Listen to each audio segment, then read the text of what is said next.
विश्वकर्मा अप्रत्यक्ष संपूर्ण विश्व सर्वोच्च जलाली अदालत एवं जलाली सच्चे दरबार में आप सभी धर्म प्रेमी बंधुओं का हार्दिक स्वागत व अभिनंदन करता है। आइए एक नई जानकारी साझा करते हैं। आज मैं उन पर बात करूंगा जो मदिरा पान करते हैं या वह महिलाएं व कन्याएं जो मसाला गुटखा सिगरेट पीती हैं। जैसा कि जो मदिरा पान करते हैं या बियर आदि पीते हैं, तो आप ये पहले जानते हैं, बखूबी जानते हैं आप कि मदिरा किसको चढ़ता है। भैरव महाराज को चढ़ता है और सबसे ज़्यादा पीता कौन है? अवघड़ पंथ में पीते हैं, जो गंदे भी होते हैं, अच्छे भी होते हैं। वह अवघड़ ही सबसे ज़्यादा मधुपान करके ही भगवान शिव और शक्ति की उपासना करते हैं। तो जिन पुरुषों को मधुपान की लत लगी है या कभी कभी पीते रहते हैं, उनके साथ में अवघड़ की शक्ति जो होती है, वह ताकत उस शरीर के साथ में रहती है। जैसा कि बहुत से अवघड़ बराबर नहीं पीते हैं, पूजा देने के समय पीते हैं, और कुछ अवघड़ ऐसे होते हैं जो नित्य प्रति दिन हमेशा हर पल नशे में धुत रहते हैं। तो जो कभी कभी अवघड़ पूजा देने के समय धुत रहते हैं और प्रतिदिन जो नित्य हर पल धुत रहते हैं, ठीक उसी प्रकार इंसानों के ऊपर देखी जाती है। यदि इस प्रकार के इंसान हैं कि जो कभी कभी लेते हैं या नित्य प्रतिदिन हर पल लिए रहते हैं, इसी प्रकार अवघड़ इनके संग में रहते हैं। सात्विकी पूजा में बहुत से लोगों को देखा जाता है कि सिगरेट या बीड़ी भैरव महाराज को दे देते हैं। बीड़ी जिन्न को चढ़ता है और जिन्न बीड़ी यदि कोई जला के बीड़ी रखता है तो उस बीड़ी को जिन्न ग्रहण करते हैं। सिगरेट जलाते हैं तो सिगरेट में जो सात्विकी पूजा में भैरव महाराज को दी जाती है, इस प्रकार के नशा पान आदि वगैरह में जो लिप्त हैं, उनके साथ की कोई ना कोई इस प्रकार की शक्तियां शरीर के संग जुड़ी रहती हैं। कभी कभी देखा जाता है कि छोटे समय से नशे में नशे के मार्ग में चले जाते हैं, तो उस दौरान छोटे समय से ही संग में हो लेते हैं। बहुत सी कन्याएं व महिलाएं मसाला आदि वगैरह शुरुआती दौर में खाना शुरू कर देती हैं और बहुत सी सिगरेट या दारू भी पीती हैं।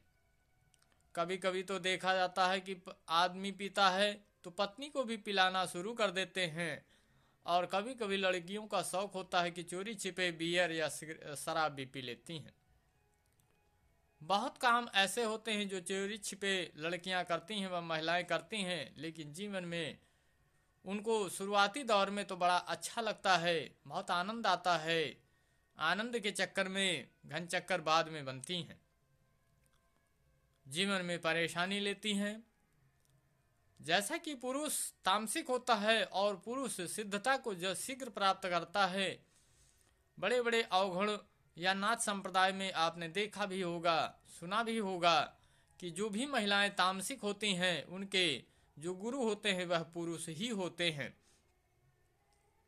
इसलिए कोई भी पुरुष या महिला को गुरु ना बनावे, क्योंकि स्त्री तामसिक होती है। और स्त्री तामसिक होने के नाते, ऐसा मैं क्यों कह रहा हूं, क्योंकि देवी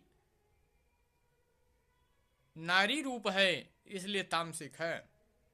तो जितनी नारियां हैं वह तामसिक हैं और तामसिक प्रवृत्ति में लिप्त होना उनका स्वाभाविक है और परेशानी से जूझना भी उनका स्वाभाविक कारण बनता है।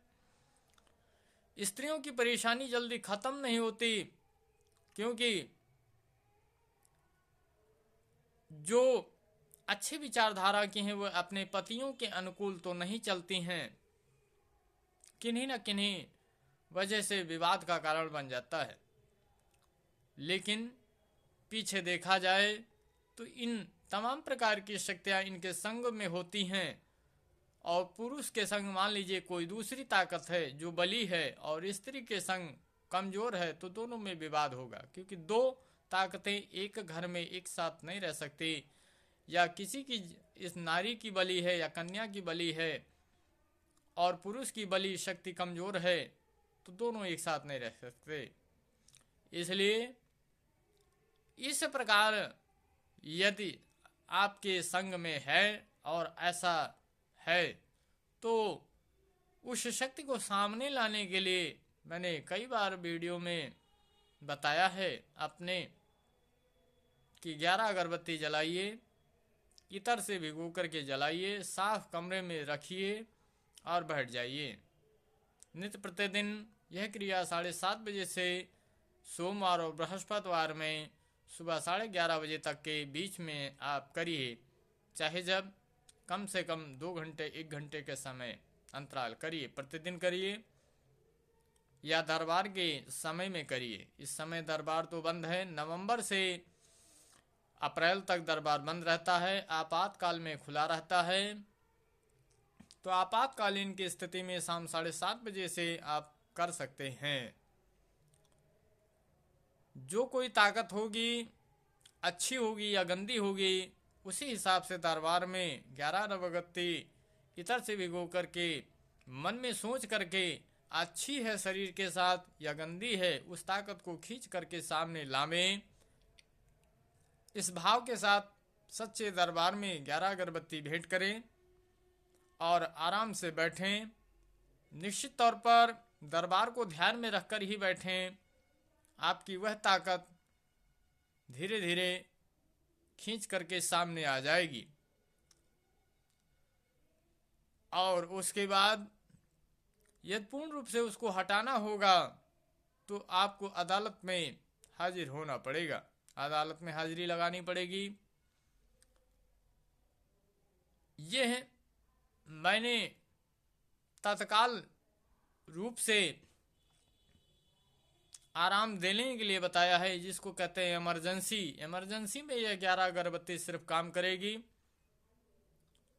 बाकी यदि आप पूरी तरीके खत्म करना चाहते हैं तो कोई कमरा सही होना चाहिए, खाली होना चाहिए, साफ सुथरा होना चाहिए, और दरबार के मालिक की छवि को सामने रख करके 11 अगरबत्ती जला करके यदि आप बैठते हैं प्रतिदिन, तो निश्चित तौर पर धीरे धीरे धीरे आपका वह समस्या जड़ से दूर हो जाएगा। यदि दरबार में आकर के खत्म करना चाहते हैं तो जिस तरीके मजारों पर इतने लंबे समय चलता है उतना लंबा समय नहीं चलेगा। तत्कालीन जल्दी से जल्दी खत्म हो जाएगा और पूरी तरीके खत्म होगा। भविष्य में खत्म होने के बाद फिर दोबारा नहीं आएगा। जब तक कोई करेगा नहीं तब तक वह ताकत लौटकर फिर उस शरीर पर नहीं आ सकती है। इसलिए हमारे प्यारे धर्म प्रेमी बंधुओं, हमारे प्रत्येक वीडियो को जानने सुनने के लिए, देखने के लिए, समझने के लिए YouTube को चैनल को सब्सक्राइब करें, लाइक करें, शेयर करें, अधिक से अधिक शेयर करें, फेसबुक पर फॉलो करें, और फेसबुक पर ग्रुप चलता है अप्रत्यक्ष सर्वोच्च जलाली अदालत के नाम से, उस ग्रुप को ज्वाइन करें, फॉलो करें और शेयर करें। अधिक से अधिक जानकारी आपसे साझा करते रहेंगे। यूट्यूब पे बेल नोटिफिकेशन दबाइए ताकि आपको आने वाली वीडियो मिलती रहे। तो जो मनुष्य या नारी इस प्रकार की क्रिया करती हैं उनके साथ अवघड़ी पंथ, जिन आदि वगैरह अनन्य प्रकार की ताकतें संग में रहती हैं। ऐसा मान के चलें। जो पुरुष साल 2 साल 4 साल में कभी उसकी हृदय अंतरात्मा मदिरा का मांग करती है और उस दौरान में नशे में जब होता है तो जो कोई भी उसके सम्मुख यदि कोई शब्द ऐसा रख दे, सवाल रख दे, तो उसका जवाब वह सटीक और सब भविष्य में सत्य होती है। क्यों? क्योंकि वह शक्ति ही बोलती है जो बिरला कभी कभी पहुंच जाती है। तो यदि आपको अपने भविष्य की जानकारी कभी करनी हो तो मैं बता दूं एक छोटा सा उपाय, जो शराब को कभी जल्दी छूता ना हो, 2 साल 4 साल या साल में एक बार यदि आप उस दारू को उसके दरबार में भेंट करते हैं कि यह दारू आप स्वयं महाराज के चरणों में भेंट कर दीजिएगा, और वह भेंट किया हुआ मदिरे पान को यदि वो स्वयं ग्रहण करता है, उस दौरान स्थिति में यदि आप उससे कुछ अपने जीवन के बारे में पूछते हैं तो जो वह बताएगा, तो जिसके नाम की पूजा आपने मदिरा दी है वही ताकत आपको आपके जीवन की भविष्य की सटीक गणना सत्य रूप से बताएगी और वह आपके जीवन में दिखाई और फलित भी होगी। इसी के साथ अंत में कहिए, शमशानवासी सर्वस्वरूप सर्वस्थान भैरवाय नमो नमः। कलयुग महाराज की जय।